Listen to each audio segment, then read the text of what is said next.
She arrived as a bride, but she was met at the station by 7 black children. The groom was dead. What she did next, no one expected. Subscribe to the channel and write in the comments where you're watching this video from. The heat clung to everything, thick and unmoving, as if the air itself had given up trying to breathe. The train hissed to a stop at the dry and splintering platform of Rosewood Junction, a station in name only, made up of a fading sign, a single bench warped by sun and rain, and a shack that once might have housed a telegraph machine, but now held nothing more than shadows. The wheels groaned and the engine let out a final gasp, like even it regretted arriving. Eleanor Hale stepped down from the last car, her gloved hand gripping the worn handle of her second trunk, while the first waited beside her, dust already claiming its corners. Her boots, polished that morning in Memphis, crunched on gravel that had not seen rain in weeks. The hem of her travel dress swept dry earth and caught small bristles of burr grass. She looked around the empty platform, blinking against the sharp sun that washed out the color of everything it touched. There was no one waiting. No man with a sign bearing her name, no wagon drawn by dusty horses, no white hat tipping in recognition, just the moaning wind and the long, flat stretch of pine and cotton country yawning into the distance. Her heart beat slower, thick as syrup. Surely he was late. Trains didn't always run on time, and neither did people out here. It was the South, after all. Everything moved slower, they told her, even grief. Her name was Eleanor Hale. She had no family left, no dowry, and no fortune. Only 2 trunks, a letter, and the weight of 31 years lived more alone than not. She had answered a mail-order marriage ad placed by a widower named James Bell, a man whose penmanship was uneven but whose words had dripped with kindness and practical promises. He had spoken of a home on a hill, of a roof that didn't leak, of a warm bed and hot meals. He said he had land, not much, but enough to work, and that he was looking for a woman not just to marry, but to help raise a few children I've taken in. Eleanor had imagined orphans, maybe 3 or 4, taken in from a neighboring widow or cousin lost to the war. She imagined a man with rough hands, maybe slow to smile, but steady, honest. The kind of man who, if he said the house was small, meant it, but also meant it would keep the rain out. The kind who said, "You won't be alone," and meant it like a vow, not a hope. But there was no James Bell, no sign of life at all. She pressed the folded letter against her chest as though she might will the words to manifest the man who wrote them. Her throat ached with thirst and heat. The train behind her hissed again, doors beginning to close. She turned as if to call to the conductor, perhaps to delay her departure by another stop, to delay this mistake. But then she saw the boy. He stood barefoot in the dirt, maybe 10 years old, skinny as a scarecrow and just as still. He wore a shirt too large, rolled at the sleeves, and his trousers hung by a length of rope tied at the waist. His hair was cropped short, his face dry and smudged with dust, his eyes deep brown and too old for his years. He was squinting at her like he'd been expecting her, but didn't quite believe she was real. "You, Eleanor Hale?" he asked. The name felt foreign on the air, made heavier by his voice. She hesitated, her mouth dry. "Yes," she managed, the word catching on her tongue. He nodded once. Pause, dead. The words dropped between them like a stone in dry soil. They didn't make sense at first. She blinked. "What?" "Died 2 days ago," the boy said, like it was the weather. "Snake bit. We buried him yesterday. I'm Sam." Eleanor's grip on her trunk tightened until her knuckles whitened. She didn't know whether to laugh, cry, or scream. This was a mistake.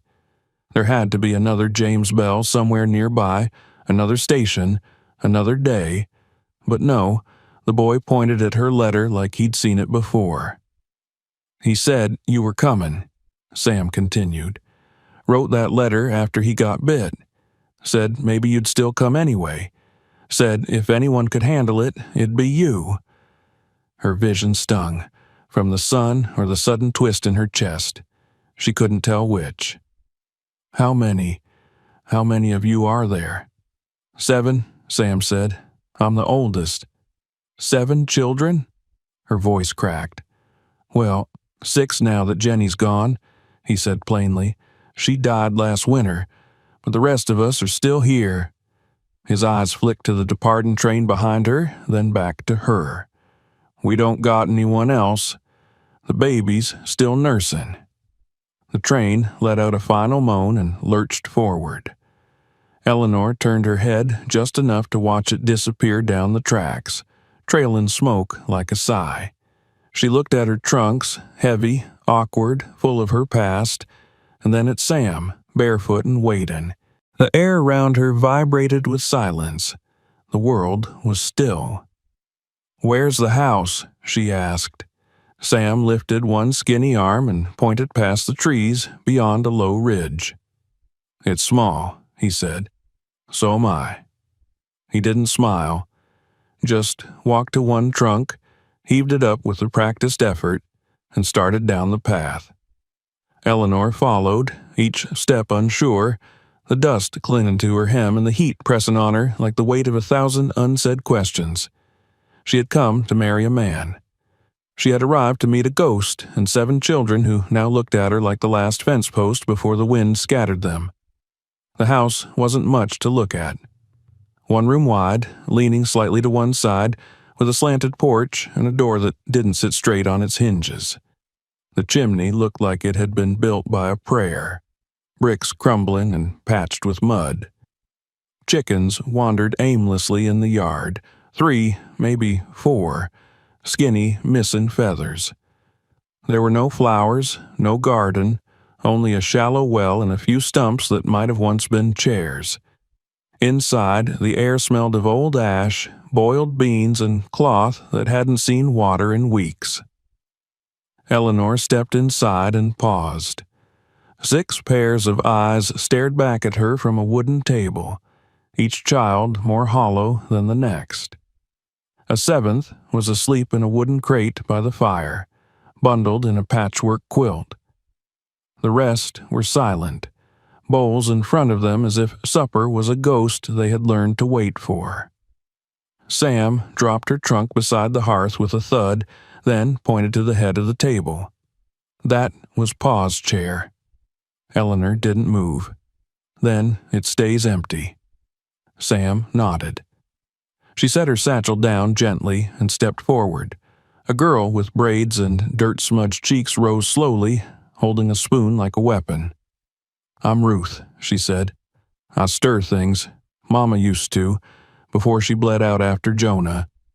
Her words were flat, too old. Eleanor looked into the pot, a thin stew, mostly water, 2 floating beans, and a single pale potato sliced so thin it was barely visible. She swallowed the knot in her throat. "You cooked this?" "When we can." Eleanor rolled up her sleeves. "Let's start again."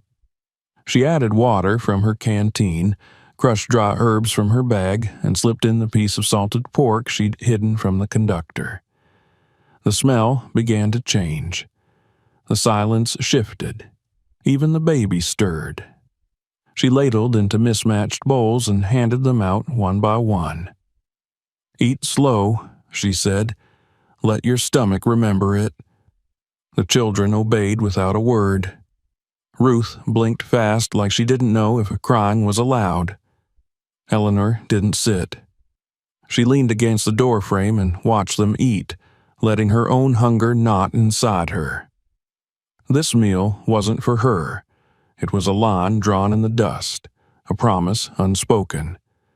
After, they washed in a tin bucket behind the house. Sam lingered in the chair by the hearth, not speaking. Eleanor sat on the porch, where the wind cooled her skin and the stars blinked wide and sharp. She hadn't just inherited 7 orphans. She had stepped into a house full of unfinished hearts. And that supper, that small, strange supper, had been the first stitch in mending them. Somewhere, deep in the quiet, she heard her own heart whisper, "You didn't come for love. But maybe you came for something bigger." Morning came slow and unsure, as if even the sun hesitated to rise over the brittle roof of the Bell homestead. Eleanor awoke, not in a bed, but on a straw mat near the hearth, where warmth from the fading embers still reached her bones. Her body ached in unfamiliar places, the kind of soreness that comes not from travel but from the weight of watching 7 children eat like it might be their last time. The air smelled of soot and unwashed cloth, but also something faintly sweet, promise. She sat up, brushing bits of straw from her skirt. A distant rooster crowed, throaty, defiant, barely alive, and soon after came the padded shuffle of bare feet on warped floorboards. Ruth, the girl with braids, appeared in the doorway holding a dented tin cup of water, which she placed silently by Eleanor's side. She didn't meet her eyes, just nodded and left. Outside, the yard was still cloaked in gray dawn, chickens scratched at nothing, and a lonely breeze lifted dust like memory. Eleanor sipped the water slowly, then rose and smoothed her dress. She walked outside, blinking against the cold brightness, and found Sam stacking kindling near the woodpile, his arms thin but practiced. He glanced up only briefly. "Fire's dying." She nodded. "You've been up long?" "Didn't sleep." There was nothing more to say. Not yet. Eleanor bent down, gathered what she could carry, and followed him back inside. Together they rekindled the fire, boiled what remained of yesterday's stew, and roused the others one by one. The children came to life like reluctant candles, eyes blinking, limbs stretching, silence breaking only in yawns and coughs. Eleanor set them to simple tasks. Marcus and Joseph, the twins, were sent to gather eggs, though they returned with none. "They ain't laid in days," Joseph muttered, and Eleanor only nodded. The hens were too thin, too anxious. Ruth helped sweep the dirt floor, her motions quick and angry, as though erasing something no one else could see. By mid-morning, Eleanor had already mended 2 torn dresses, stirred the pot twice, and pried a rusted nail from the porch that had been threatening bare feet for who knew how long. She worked not from habit, but from necessity, each small task a stone laid on a road she wasn't sure she could walk. That afternoon, a wagon appeared in the distance, creaking slowly up the long path from the main road. It was drawn by a sway-backed mule and driven by a white man with skin like smoked leather and a gaze sharp enough to split wood. He didn't stop at the fence, just pulled the reins hard and let the mule halt itself. "You the woman?" he asked, squinting beneath his hat. Eleanor stepped forward, shoulders square. "I am." He spat to the side. "You don't belong here." The children had gathered behind her, quiet and tense. Sam stood beside her, fists clenched, though his shoulders trembled. Eleanor didn't blink. "I was invited," she said. "By a dead man," the driver replied. "No ring on your hand, no papers to your name. Those children aren't yours." Eleanor felt the weight of the letter in her apron pocket, the one signed by James Bell. It wasn't a legal contract, not by any means, but it had been written with more truth than most court orders she'd ever heard of. "I feed them, I clothe them, I'll keep them." The man laughed, a dry, humorless bark. "We'll see how long you last, or how long they stay." He snapped the reins, and the mule turned, trudging back down the path without another word. That night, Eleanor sat at the table after the children had gone to bed, her fingers wrapped around a cold tin cup of bean broth. Sam joined her after a while, sliding into the seat across from her. He didn't speak at first, just stared into the fire. "Who was that man?" she asked. "Mr. Gable," Sam said. "Owns the big cotton spread down the valley. Said Pa owed him for the mule he never returned." "Did he?" Sam shrugged. "I don't think so, but folks like him don't need truth, just land." Eleanor nodded slowly, absorbing the shape of the threat. She didn't need to be told twice. James's name might have been written on the letter, but no judge in the county would grant her guardianship without a marriage certificate, a will, or a miracle. That evening, she walked the perimeter of the property with a lantern in one hand and the other hovering near her apron pocket where the letter remained. The land was dry, the crops long dead. Only the outline of a forgotten garden remained, a ghost of vegetables and weeds. Near the back of the house, she found a small wooden marker, nearly swallowed by overgrowth. Someone had carved Jenny into it, uneven but deep. Eleanor knelt, brushed away the weeds, and whispered a promise without knowing the words.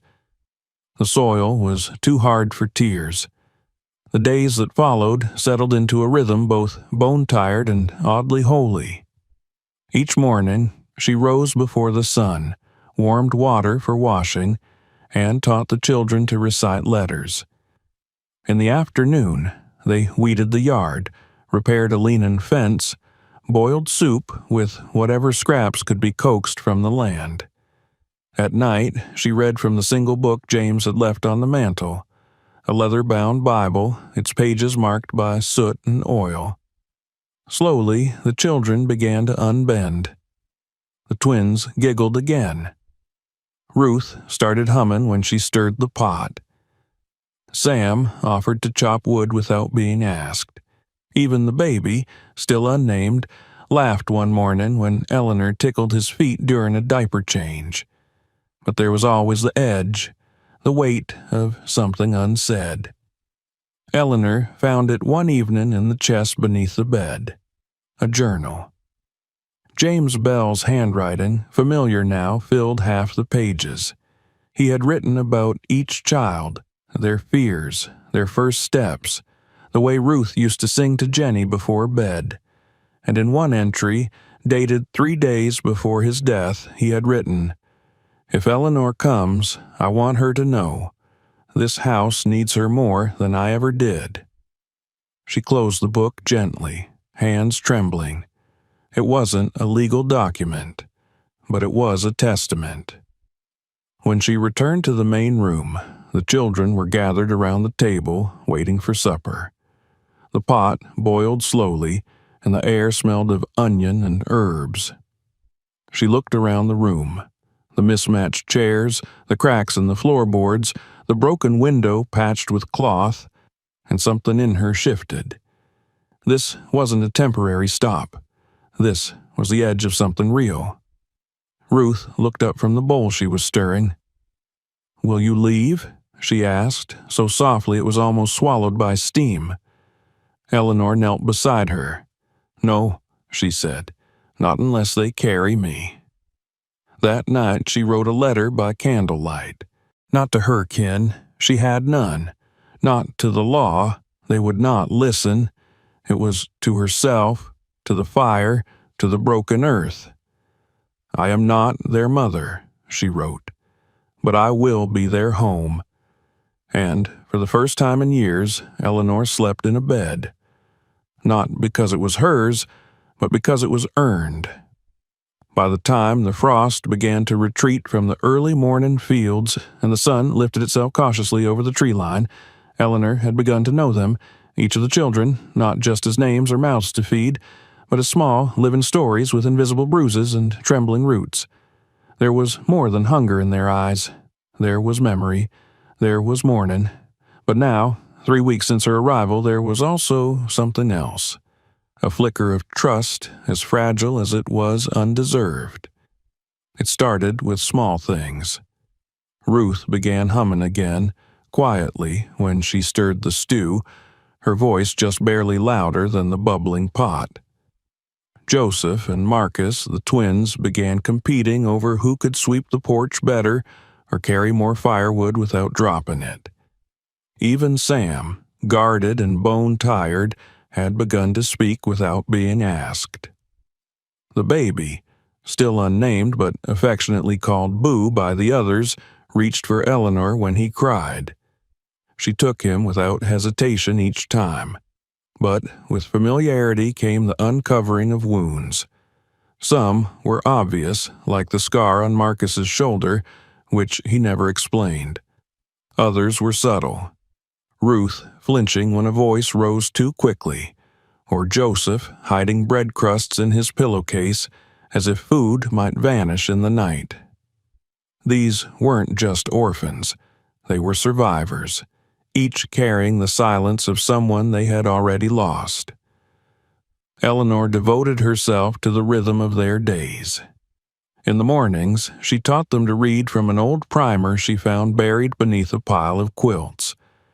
By afternoon, they worked together mending fences or digging in the stubborn earth of what she hoped might one day be a garden.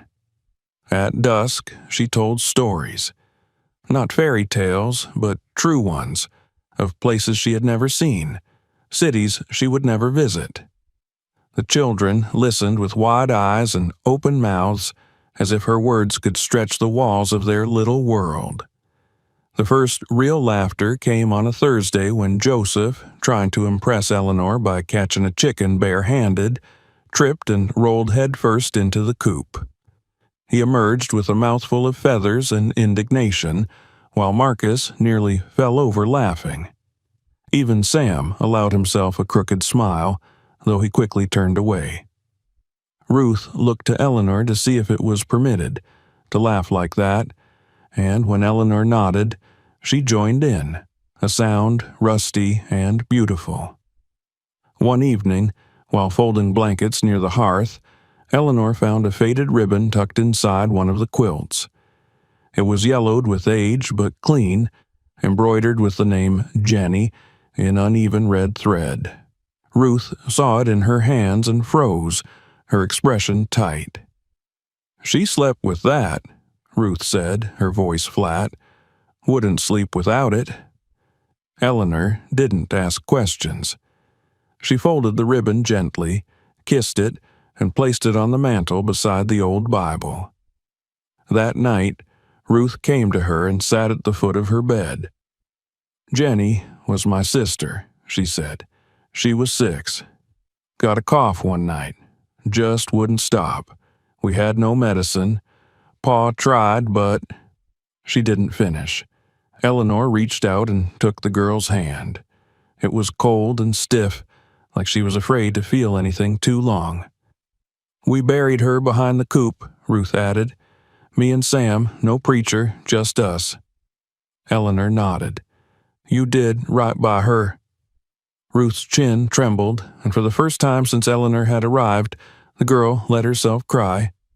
Not loud or desperate, just soft, like letting water out of a cup too full. Eleanor pulled her close, holding her until the shaking stopped. Later that week, Eleanor sat with Sam while he sharpened a dull knife on a river stone. "You never told me about your mother," she said. Sam didn't look up. "Don't remember her. Ruth does." He nodded. "She was kind, quiet, didn't talk much. White folks said she wasn't right in the head. Pa said she was just tired of not being heard." Eleanor let the silence settle before she spoke again. "And your father?" "Not my real one," Sam replied. "None of us are his real ones. He just found us." She waited. "After the war, folks left behind a lot of things," Sam said. "Babies, children, no place to go. Pa took us in, said we didn't have to be blood to be family." Eleanor felt the words settle in her chest like a key in a lock. She had come expecting a man, A house, maybe a few children. She had come seeking a life. Instead, she had found a grave, a hollow home, and 7 souls who'd never been anyone's priority. And still, she stayed. That weekend, a letter arrived, folded neatly and pressed into her hands by a local boy on a borrowed mule. Eleanor opened it slowly. The county seal stared up at her, embossed and official. Inside, the words were cold and final. The children of James Bell were not legally adopted, and therefore fell under the jurisdiction of the county as wards of the state. An inspection would be scheduled within the month to determine their placement. Eleanor had no standing, no marriage, no blood ties. She had no legal right to them. The paper trembled in her hands. Not from fear, she had known this would come, but from rage. How easy it was to undo a family with ink. How simple to separate hearts with stamps and signatures. That night, she didn't sleep. She paced. She prayed. And when the sky began to pale in the east, she made her decision. She would not let them go. At breakfast, she told them, gently but firmly.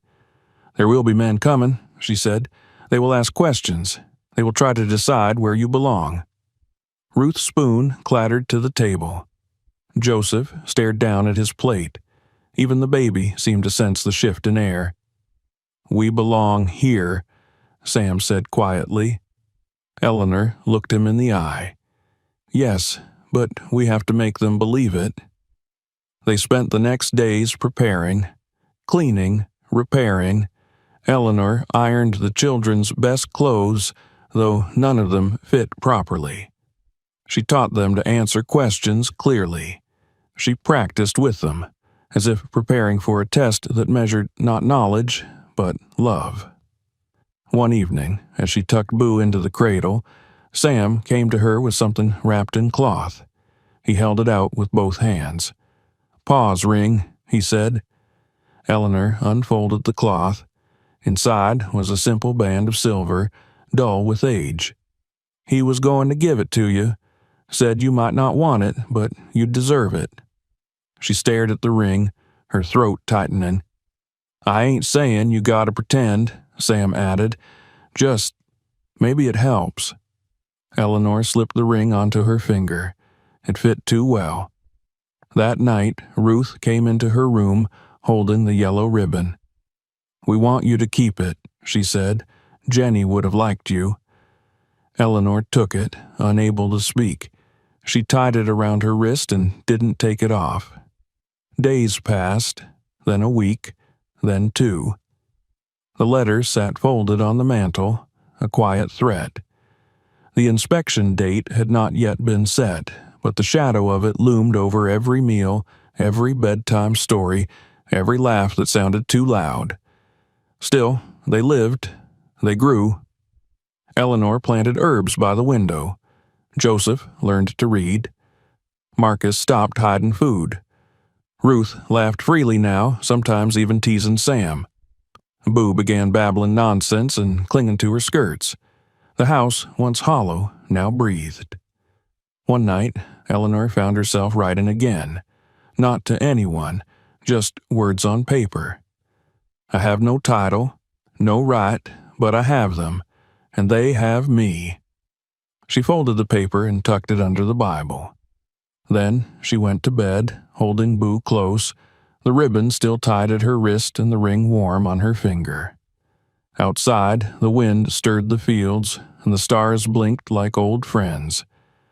The house stood, not by law, but by love. And love, Eleanor decided, was enough. The first sign was smoke, rising thin and dark just beyond the eastern ridge where no one lived and no fires belonged. Eleanor saw it while pulling clothes from the line one morning, the wind cool against her cheeks as the linen danced above her. She paused, squinting toward the tree line. At first, she thought it might be someone clearing brush or burning old stumps, but something about the color unsettled her. Chimney smoke was gray. This was different. Darker, thicker, like something watching. She didn't mention it to the children. Not at breakfast, not at chores. The house had begun to hum with a kind of fragile peace she was terrified to disturb. Boo was crawling now, pulling himself clumsily across the floorboards with determination only the smallest seemed to possess. Ruth was teaching Lily to read, her finger guiding the girls over faded letters in the old primer. Joseph and Marcus had spent the morning racing wooden carts they'd carved from leftover firewood. The air was light, the laughter real, and Eleanor couldn't bring herself to bring fear into it. But Sam saw the smoke. He always did. He came in late that afternoon, arms full of kindling, sweat clinging to his brow, and paused in the doorway without a word. "That's not chimney smoke," he said after a beat. "It's too dark." Eleanor wiped her hands on her apron and stepped outside with him. Together they stood on the porch, staring at the distant thread of black rising above the trees. "How often do riders come this way?" she asked. "Hardly ever." She didn't answer. She didn't need to. They both understood what smoke that color meant. Someone was nearby. Someone watching. That night, she let the stew boil longer and told Ruth to keep Boo close. The younger boys picked up on the tension quickly, their play quieter, glances flicking often to the windows. The air inside the cabin thickened, the warmth of the fire no longer comforting but heavy, pressing against their shoulders like warning. After the children slept, Eleanor wrapped herself in the shawl James had left behind and stepped onto the porch. The sky was wide and sharp above her, stars like glass scattered over velvet. The wind had died down, leaving the night too still. Sam joined her without being called. "You thinking what I am?" he asked. "That someone's come," she replied. "Maybe for me, maybe for the land." "Pa never said he owed nobody," Sam said, voice low. "Debts don't always come on paper," she murmured. "Some come in boots and spit and smoke." He looked at her then, not with fear, but with the steady gaze of a boy who'd seen more than most grown men. "You'd leave if it meant keeping us safe?" She turned to him fully. "I'd fight first." He studied her face a moment, something softening in his own. "You don't look like a fighter." "That's what makes it work." A flicker caught her eye just past the pine line. Movement. A man. Tall, mounted, hat low over his face. He didn't approach, just watched. Then disappeared again behind the trees. Eleanor didn't sleep that night. Instead, she wrote a letter by candlelight. Not to anyone back east, there was no one left, but to the land, the woods, the wind. She wrote of the children, of their faces when they laughed, of Boo's quiet gurgle as he fell asleep against her chest, of Ruth's quiet strength and Sam's burdened shoulders. She wrote, "If I fall, let them say I came empty-handed and still made a home." At dawn, the smoke was gone, but so were 2 hens. The wood pile had been trampled, logs scattered and split, though none taken. It was a message, a warning. Someone had come close enough to smell their breakfast and taste their fear. Eleanor gathered the children close that morning. They peeled potatoes in the sun while she told stories of faraway places, of red rock canyons and snow-covered mountains, of trains that never stopped and rivers wide enough to lose yourself in. But in the corner of her apron, she tucked the broken latch she'd found hanging from the barn door. Because even here, even in this sanctuary they had clawed from nothing, there were men who didn't like when women built without permission. Later that week, while she was gathering eggs, a rider approached. No dust cloud announced him. No noise. Just the steady, deliberate sound of hooves on dry earth. She turned slowly as he dismounted, tall and weathered, wrapped in a duster stained by miles. He didn't move like someone seeking trouble. He moved like someone who had already lived through it. "I'm looking for Richard Walker," he said. Eleanor's heart skipped. It took her a second to respond. "He's not here," she replied, steady as she could. "He died 2 weeks ago. Snake bite." The man took off his hat, nodded solemnly. "That's what I feared." He looked at her carefully, studying not just her face, but the way she stood, the home behind her, the worn apron and work-calloused hands. "And you are?" "Eleanor," she said. He gave a tight nod. "Warren Walker, his brother." A silence fell between them, deep and uncomfortable. Sam stepped onto the porch, eyes narrowed. "He never said he had a brother." "That sounds like him," Warren muttered. "We didn't part on kind terms." Eleanor stood taller. "Why are you here now?" He reached into his satchel and pulled out a worn ledger, nearly identical to the one Eleanor had found beneath the floorboards. Same fabric binding, same uneven stitching.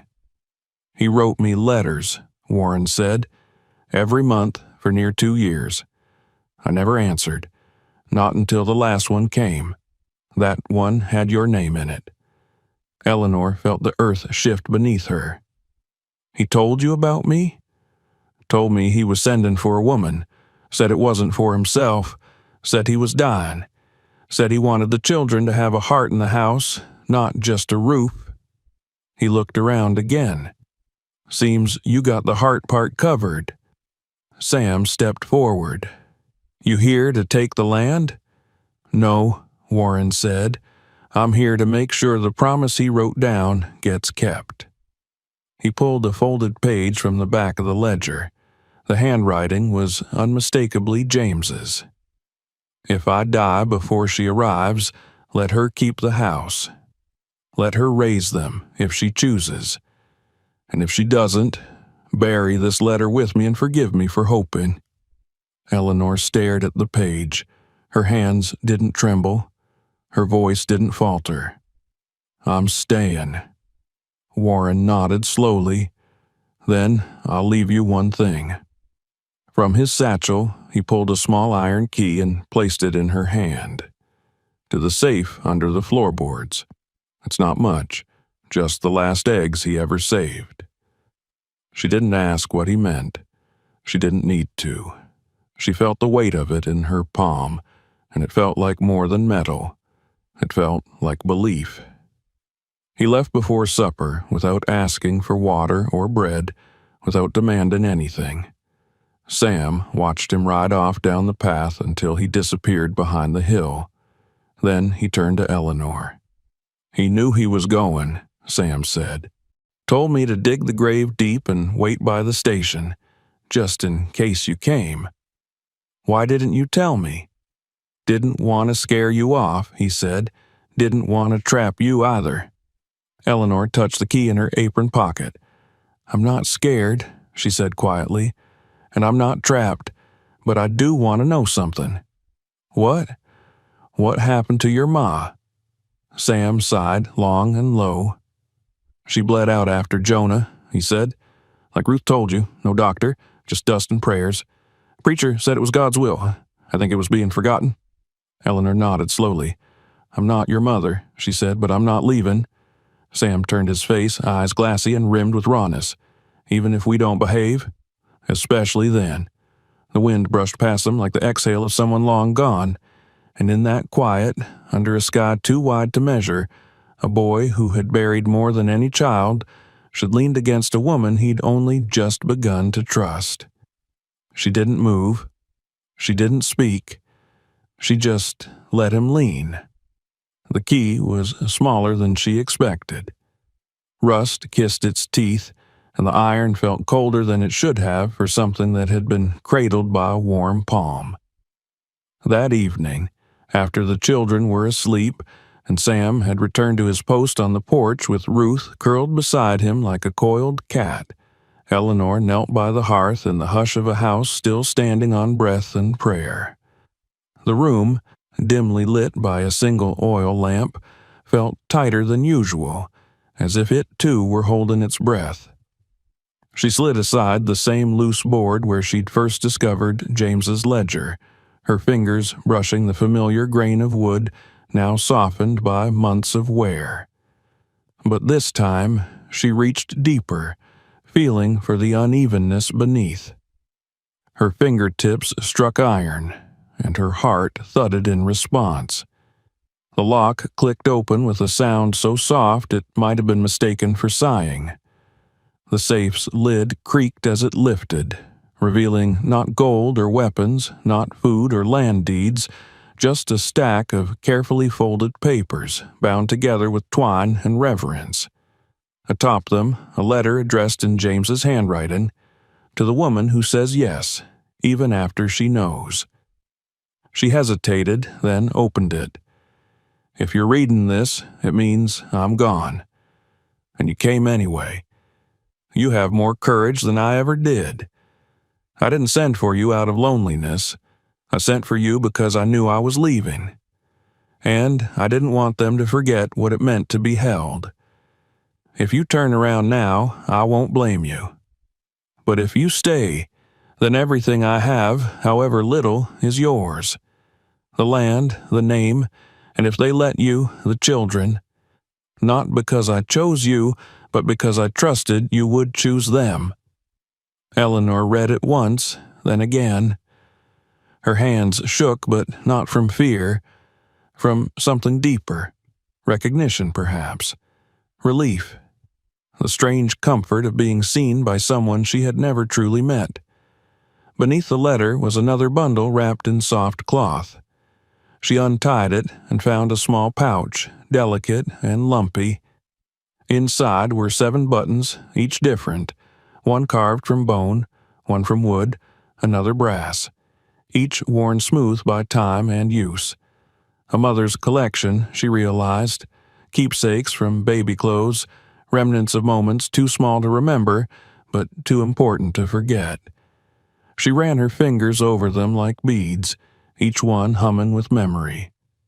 There was no money in the safe, no weapon, but what she held was far more valuable.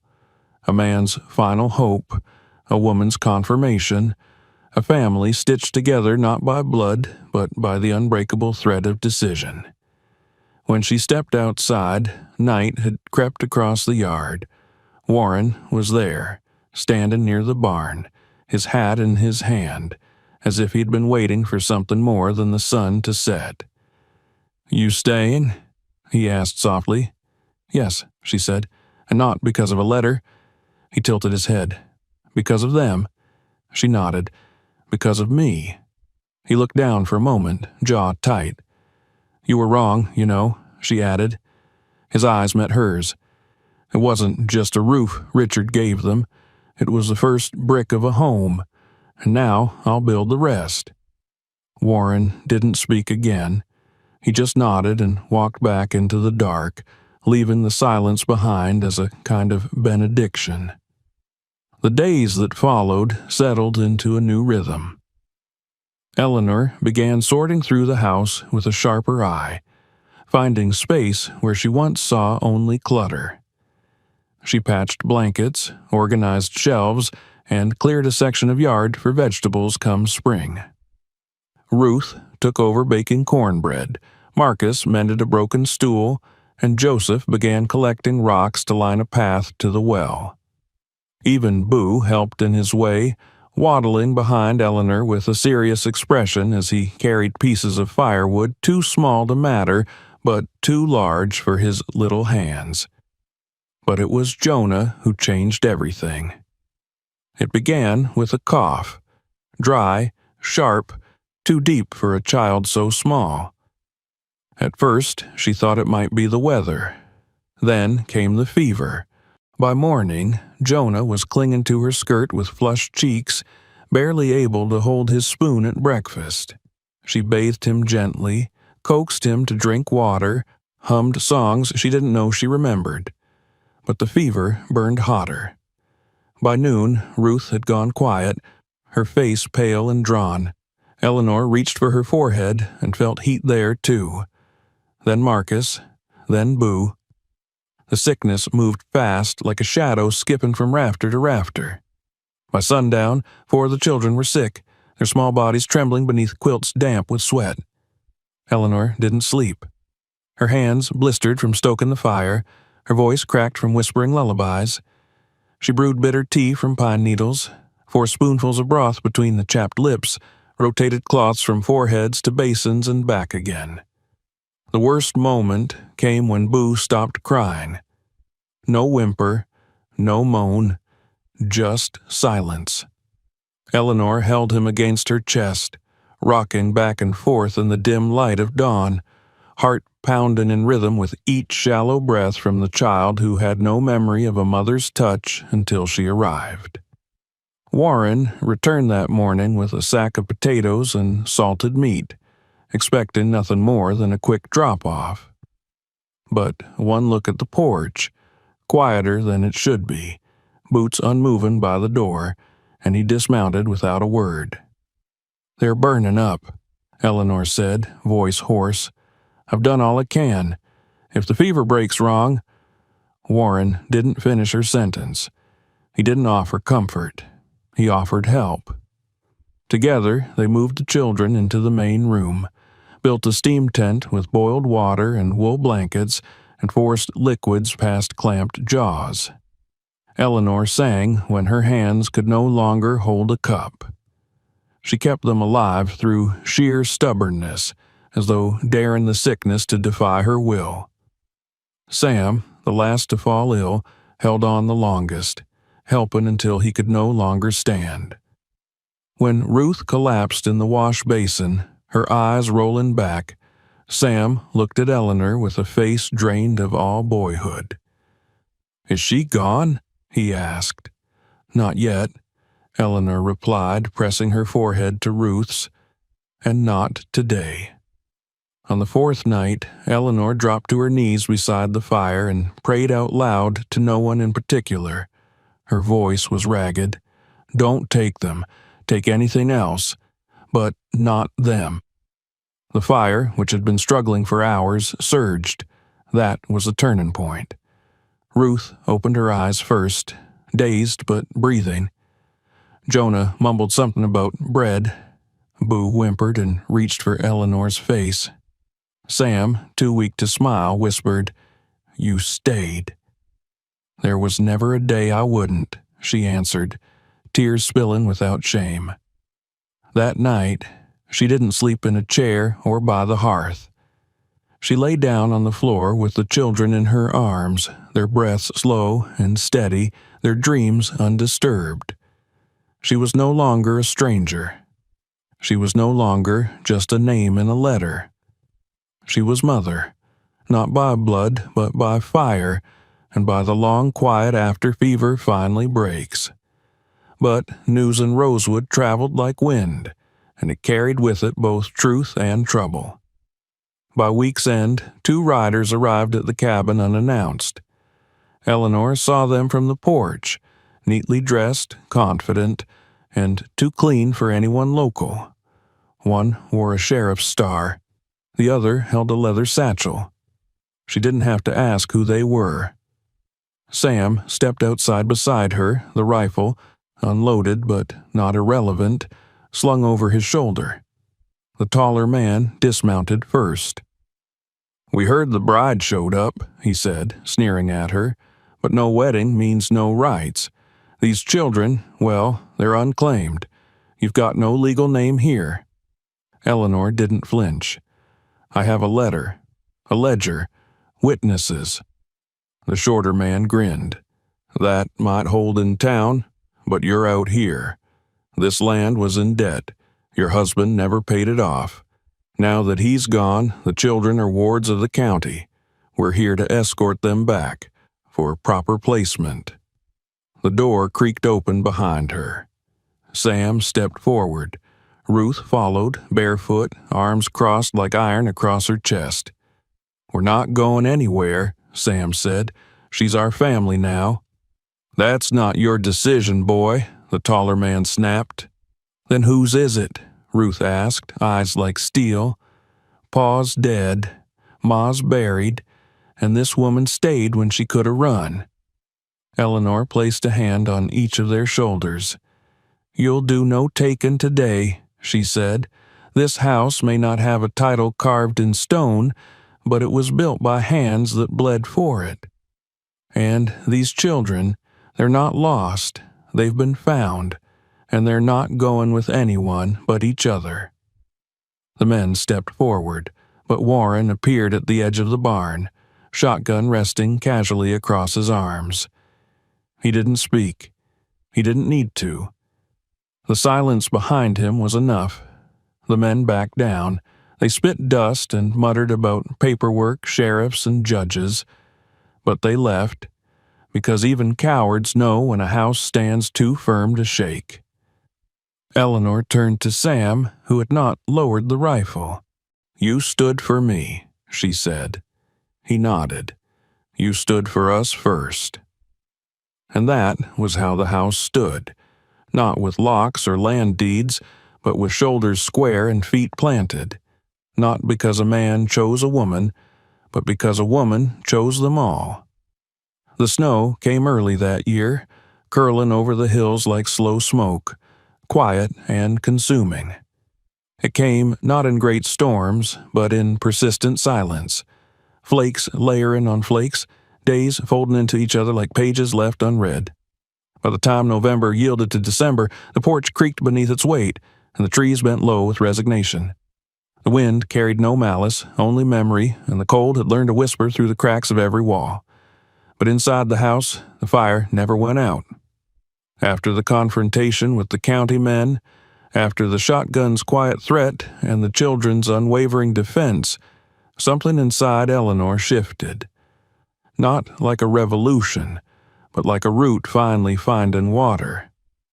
She no longer questioned whether she belonged. She no longer counted the days since her arrival or feared the knock of authority at the door. What she had was not official, not ratified or notarized, but it was real. She began to change the house not as a guest rearranging another's space, but as a woman settling into her own skin. She took down the crooked shelf above the hearth and replaced it with one Sam helped her carve from a fallen pine, sanding the edges smooth and oiling the wood until it gleamed in firelight. She stitched curtains from old feed sacks and dyed them with beets and berries, hanging them with rusty nails. She cleared the old corner where broken chairs had once been piled and turned it into a reading nook with a patchwork quilt and a stool stacked high with books sent from the preacher's wife. She stitched quilts late into the night, using scraps of fabric from the trunk she had once packed for marriage. Pieces of her past now blanketed her future. When Boo grew restless, she hummed lullabies without words, pressing her cheek to his hair and rocking until his breathing fell into rhythm with her own. The children began to refer to their tiny cabin not as the house, but simply as home. They fell into a life that was theirs alone, built from scratch, stitched with care. Ruth took to the kitchen as if born there. She learned to bake cornbread with a steady hand, flouring the table in neat, practiced strokes. Her voice, once small and sharp, grew firm. She scolded the twins when they snuck honey from the jar, but kissed their scraped knees afterward. She sang softly as she cooked, sometimes humming the tune Eleanor had first heard her murmur over boiling beans. The song had no name, only rhythm. Sam, taller now, worked harder than any boy his age should. He split wood before the sun rose and again after it set, his shoulders widening, his hands roughened. He fixed the hinges on the barn door, sharpened the kitchen knives, and taught Marcus how to start a fire with only flint and patience. He said little, but when he did speak, his words had gravity. He had stopped asking if she would stay. He knew. The garden, buried beneath snow now, had once shown signs of life before the frost. Potatoes, a handful of onions, a single stubborn tomato plant that had fought until the last frost.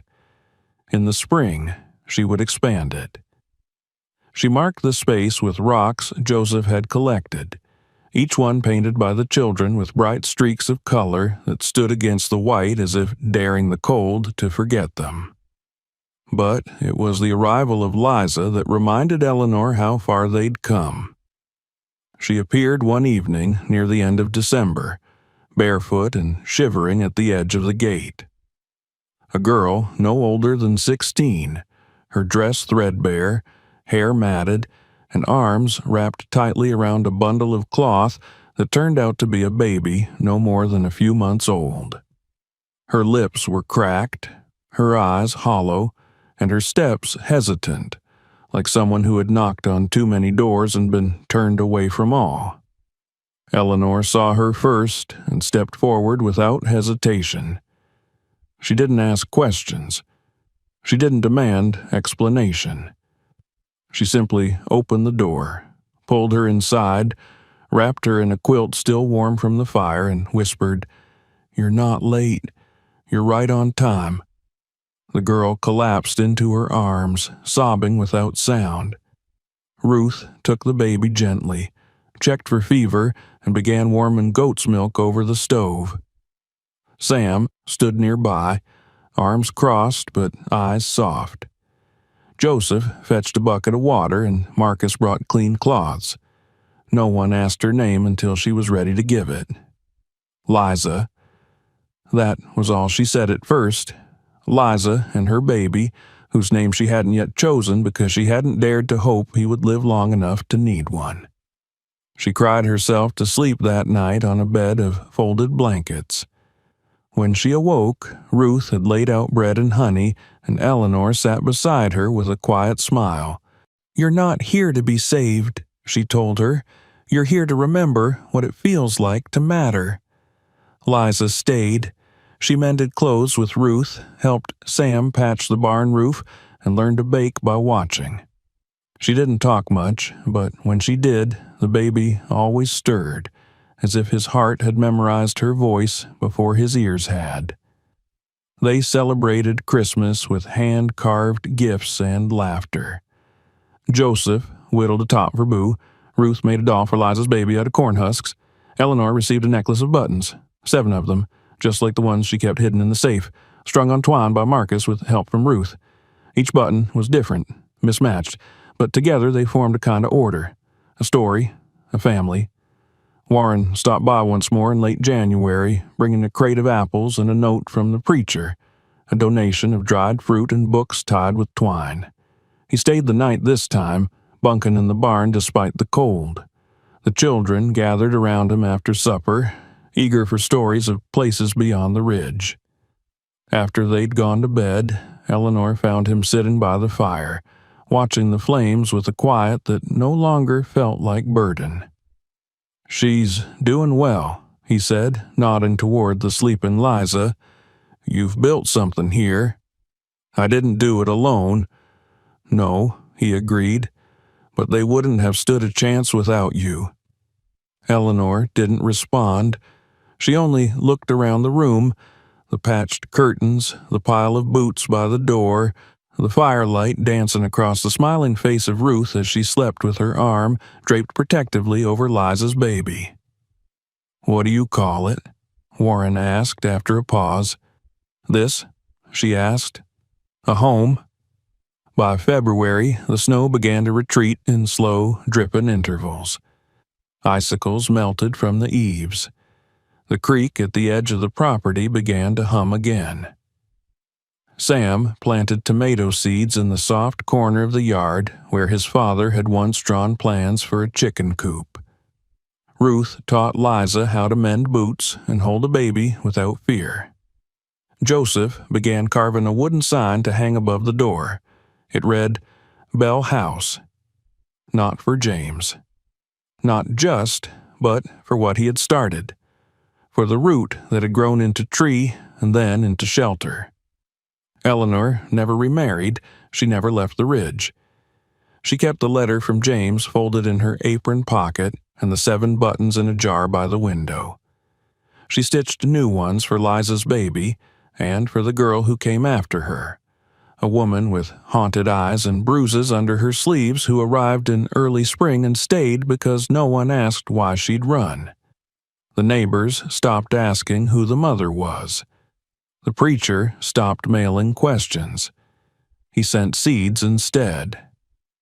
One evening, as the sun stretched long shadows across the porch and the children's laughter echoed down the path, Eleanor took out the old ledger and opened it to the final page.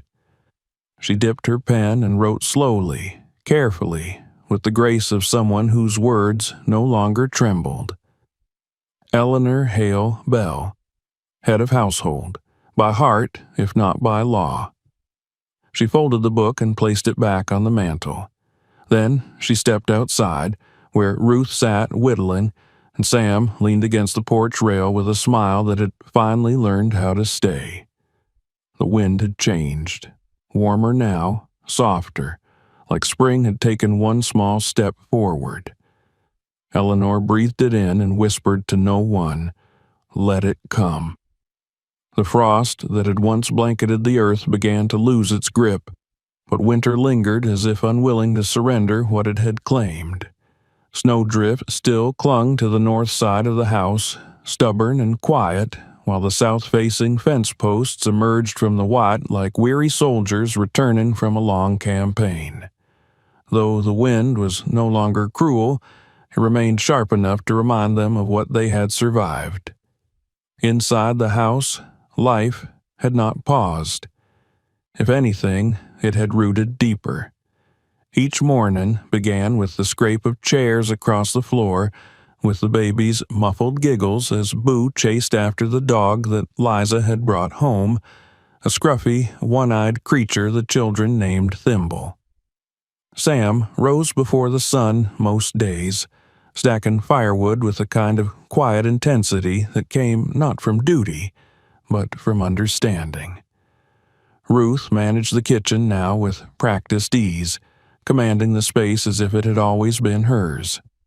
Liza, though still young herself, had found the rhythm of motherhood, and often sang lullabies under her breath that her baby seemed to recognize before the first note fully escaped her lips.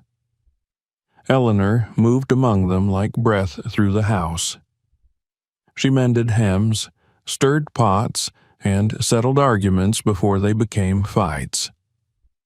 She knew the rhythm of each step on the floorboards, could tell which child was coming by the weight and cadence.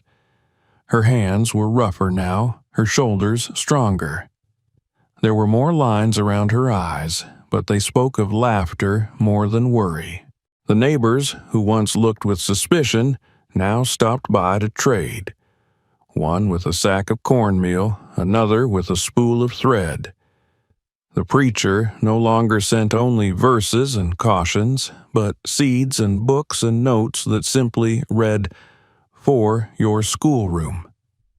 Some families from beyond the hills began to send their daughters to spend afternoons with Ruth, who had become something of a teacher by accident. Sam helped them learn their letters, though he often claimed he didn't care much for books. When pressed, he would smile and mutter, "I care about them reading, not myself." They had stopped being orphans. They had stopped being a story whispered about on front porches or a shameful curiosity passed over by church folk. They had become what they were always meant to be, just a family. And so, when the 2 men returned, this time on horseback with papers rolled and stamped and bound with red wax, no one was surprised. Not Eleanor. Not Sam. Not even Ruth, who stood at the door, arms crossed, the rifle leaning beside her like punctuation. The taller of the 2 dismounted first, boots crunching against the thawing earth. "We've got a judge's order," he announced, unfolding the document with exaggerated ceremony. "The county reviewed the case. The Bell children are still unclaimed by legal guardian. The land was never formally deeded, and this residence, while generous in intention, is not recognized by any legal authority. We're here to remove the minors for proper placement in state care." The second man didn't speak. He only nodded, his hand resting near the revolver on his hip. Ruth didn't move. She looked the first man in the eye and said, with a steadiness that startled even Eleanor, "We've got a mother." There was no shout, no dramatic protest, just 5 words spoken plainly, like truth laid bare. Behind her, the children gathered. Joseph stepped forward, holding Boo's hand. Marcus flanked Liza, who cradled her child close to her chest. Sam stood beside Eleanor, taller now than she remembered, his face unreadable but unmoved. The man hesitated. His hand hovered over the paper again, like he needed to remind himself of its power. "We'll come back," he said at last, "with deputies if needed." "No," Eleanor replied, "you won't." The second man looked toward the barn, where Warren stood, leaning against the door frame, arms folded, shotgun visible but not aimed. Neither man reached for their weapons. They turned. They left. The wind closed the gate behind them. That night, Eleanor lit a single candle and opened the ledger once more. Its pages were worn, smudged in places. The ink faded where children had run their fingers over the names too many times. She read each one silently. Samuel, Ruth, Marcus, Joseph, Lillian, Jonah, Boo. And now, beneath them, Liza's son, whose name she had finally given that morning, Isaac, after her grandfather, the one who had taught her how to mend shoes and find meaning in simple things. She dipped her pen and wrote, careful as always, "This family was not made by law. It was made by love. And love, once chosen, is a law unto itself." In the weeks that followed, the ground softened and green things began to fight their way to the surface. Sam's tomatoes broke through the soil. The plum tree near the well began to bud. Ruth painted the porch railing a shade of blue that matched the sky just before dawn.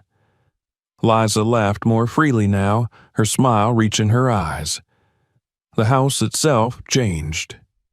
A swing was added to the porch, where Eleanor rocked Boo in the evenings. The garden expanded, and behind the barn they built a small coop. The chickens arrived in spring, as if summoned by the plans James Bell had once drawn in the back of his journal. By April, the name Bell House wasn't just something the children said. It was something others said too. It was where people came for bread, for lessons, for warmth. They stopped asking who the mother was, because everyone knew. One afternoon, while Ruth was teaching a pair of local girls how to mend a dress, Eleanor sat beneath the plum tree with a cup of tea and the necklace of buttons Marcus had made for her. She ran her fingers over each one. 7 symbols of 7 first choices, none of which had been hers by birth, but all of which had been chosen by hand and heart. The house hummed behind her, alive with footsteps and voices, the banging of pots, the bark of thimble chasing chickens. There were no locks on the door. There never had been. The only protection they had ever needed had come from within, threaded through the laughter, the labor, the shared fire, and shared burdens. That evening, Sam returned from the field with dirt on his hands and a smile he tried to hide. "The tomatoes are coming in thick," he said. "We'll need more baskets." "We'll build them," Eleanor replied. Later that night, after the dishes had been washed and stories had been told, Eleanor returned to the ledger. She added one more line, one that she knew might never be seen by any court or clerk, but that mattered more than any document sealed in wax. "If you find this house, know that no one here was born lucky. But each of us chose to stay, chose to love, chose to build, even with nothing. So if you're lost or hungry or unsure whether the world still holds people who won't let go, "Come in. There's soup on the fire and a bed in the corner. We've been waiting for you." Years passed. The house changed. More rooms were added. The porch stretched farther. The coop filled with real chickens. But some things never changed. The fire never went out. The sound of feet on wood never ceased. The strength of a woman who had not been chosen by one man, but claimed every day by the family that needed her most, remained. Not by blood, not by law, but by the only truth that had ever mattered. If you enjoyed this story, don't forget to subscribe. Share it with someone who needs to hear it, and check out more powerful stories on our channel. Thanks for watching.